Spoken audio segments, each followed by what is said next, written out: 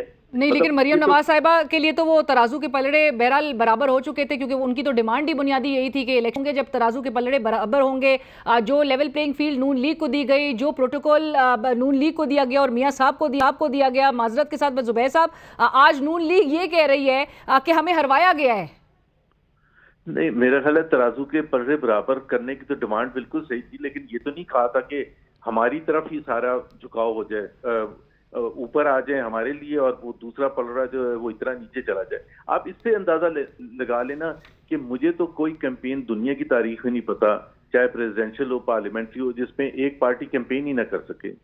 مطلب اس کی جو بھی وجوہات تھی, فیئر تھا پوسٹ میں 9th پارٹی کا جو ماحول تھا, ان کی تو ایک it was a completely different P T I. آج جو وہ پریس کانفرنس کر رہے تھے, آپ دیکھ رہے تھے سلمان اکرم راجہ اور مروت صاحب اور گوہر صاحب, these faces were not visible in the PTI rank and file last year for example. تو وہ ایک باوجود اس کے کہ یہ ان کی کوئی پولیٹیکل اتنی اسٹرانگ وہ نہیں ہے کہ جی یہ وہ الیکٹیبلز ہیں یا بڑے پرانے سیاستدان ہیں, یہ باوجود اس کے کہ انہوں نے اتنی کیمپین رن کی اور سکسیسفلی رن کی, تو یو ہیو ٹو admit کہ something was lacking as far as right. but زبیر صاحب, آپ میاں صاحب کا سیاسی اب جو کریئر ہے اس کا مستقبل کیا دیکھ رہے ہیں؟ دیکھیں, میاں صاحب نے he had to make a choice. وہ اگر خود پرائم منسٹر بنتے تو پھر مریم نواز کو چیف منسٹر لگانا تھوڑا سا مشکل ہو جاتا, مطلب ظاہر سی بات ہے کافی کرٹیسزم ہوتا ہے. لیکن اس کے ساتھ ساتھ ایک اور چیز تھی کہ میاں صاحب وہ ایسی مینارٹی گورنمنٹ کو رن کرنے کے لیے بالکل بھی تیار نہیں تھے. انہوں نے پہلے واضح کر دیا تھا کہ اگر سمپل میجورٹی آئے گی تو وہ پرائم منسٹر بنیں گے, otherwise he will not be the prime minister. لیکن but what about the experience that he has, زبیر صاحب؟ سوال تو اب یہ اٹھایا جا رہا ہے کہ میاں صاحب آپ کی کافی اچیومنٹس ہیں جس کو وہ بارہا دہراتے بھی رہے, اور یہ تو ٹائم تھا کہ پاکستان کو مسائل سے باہر نکالنا چاہیے تھا. Everyone actually this was the writing on the wall کہ ایک کولیشن سیٹ اپ ہوگا یا کسی کو بھی میجورٹی نہیں ملے گی, لیکن وہ ایکسپیرینس کب کام آئے گا؟ ایسے حالت میں میاں صاحب اپنے بھائی کو یہ چارج سنبھالنے کے لیے دے رہے اور خود سامنے نہیں آ رہے. دیکھیں نا, وہ آپ جو کہہ رہی ہیں کہ وہ ایکسپیرینس کا تو اس وقت فائدہ ہوتا ہے جب آپ کوئی فیصلے کر سکیں. میاں نواز شریف اور شہباز شریف میں بہت ڈفرینس ہے گورننس کے حوالے سے. وہ فیصلے اس کرنٹ سیناریو میں شہباز شریف صاحب جو ہیں ان کے مقابلے میں میاں صاحب خود سے فیصلے, اور وہ یہ پریفر بھی نہ کرتے کہ اگر ان کو خود سے فیصلے نہ کرنے دیا جاتا. بالکل, دیکھیں نا, وہ تو جب بھی آئے ہیں, چاہے وہ بڑے بڑے فیصلے تھے فورن پالیسی کے حوالے سے, واجپئی صاحب کو بلانا یا ریفارمز جو 1990 میں انہوں نے کیے تھے جو بہت زبردست ریفارمز تھے, وہ اس کے لیے آپ کو ایٹ لیسٹ آپ کے پیچھے کچھ ممبرز بھی تو ہوں نا. اگر آپ اتنے برے طریقے سے کولیشن میں ہوں گے اور خود آپ کی مینورٹی گورنمنٹ ہوگی تو اس کا مطلب ہے کہ یہ تو بالکل اسٹیٹس کو کنٹینیو ہوگا, کوئی ریفارمز نہیں ہوں گے. And with Peoples Party playing it very smartly کہ وہ کیبنٹ میں نہیں ہوں گے لیکن وہ اور اونرشپ بھی نہیں لیں گے نیچرلی سارے جو میجر ڈیسیشنز ہوں گے اس کے. انہوں نے تو حکومت میں رہ کے نہیں رسپانسبلٹی 16 مہینے رائٹ. اینڈ زبیر صاحب, مجھے ریپ اپ کا کہا جا رہا ہے لیکن میں I really want to ask you کہ do you think Ishaq Dar sahab will be the next finance minister?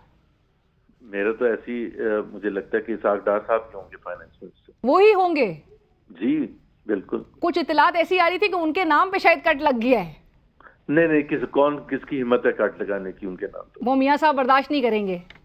نہیں دیکھیں نا, he's a major player as far as PMLN is concerned.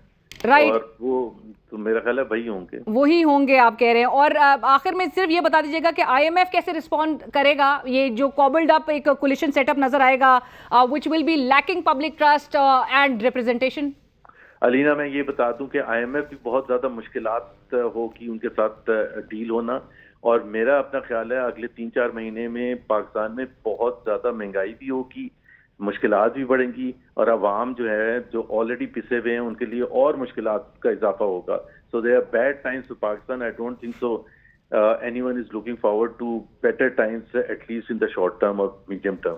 Right, thank you so much Zubair صاحب, بہت شکریہ. سینئر رہنما پاکستان مسلم league نواز, سابق governor Sindh جناب محمد زبیر صاحب اس وقت ہم سے بات کرے تھے, جنہوں نے کہا کہ 3 سے 4 ماہ اگلے مہنگائی اور مزید مشکلات بڑھنے والی ہیں. آئی ایم ایف کے ساتھ بڑی مشکل ہوگی اور مشکلات کا سامنا کرنا پڑے گا. جو بھی نیکسٹ حکومت جو ہے وہ فارم ہوتی ہے اس کے لیے ایک بہت بڑا چیلنج ہوگا ایک نئے پروگرام میں آئی ایم ایف کے ساتھ جانا. آلدو ہمیں ری پیمنٹس کا سلسلہ بھی ہمارے اٹس رائٹ اہیڈ آف اس, اور ساتھ ساتھ انہوں نے کہا کہ جس طرح کا ایک سیناریو نظر آیا, نون لیگ کی نیچرلی اپنی کوتاہیاں تھیں کہ آپ نے ان کا فوکس جس طرح سے ایک دکھائی دیا, لیکن نواز شریف صاحب نے جو کنارہ کشی اختیار کی ہے یا وزارت عظمیٰ کا منصب نہیں سنبھالنے کا جو فیصلہ لیا ہے, وہ اس وجہ سے کیونکہ وہ چاہتے ہیں کہ وہ تمام فیصلے خود کریں, جبکہ ان کے مقابلے میں ان کے بھائی جو ہیں ان کی بھی سچویشن سب کے سامنے ہے. ایک بریک کے بعد حاضر ہوتے ہیں.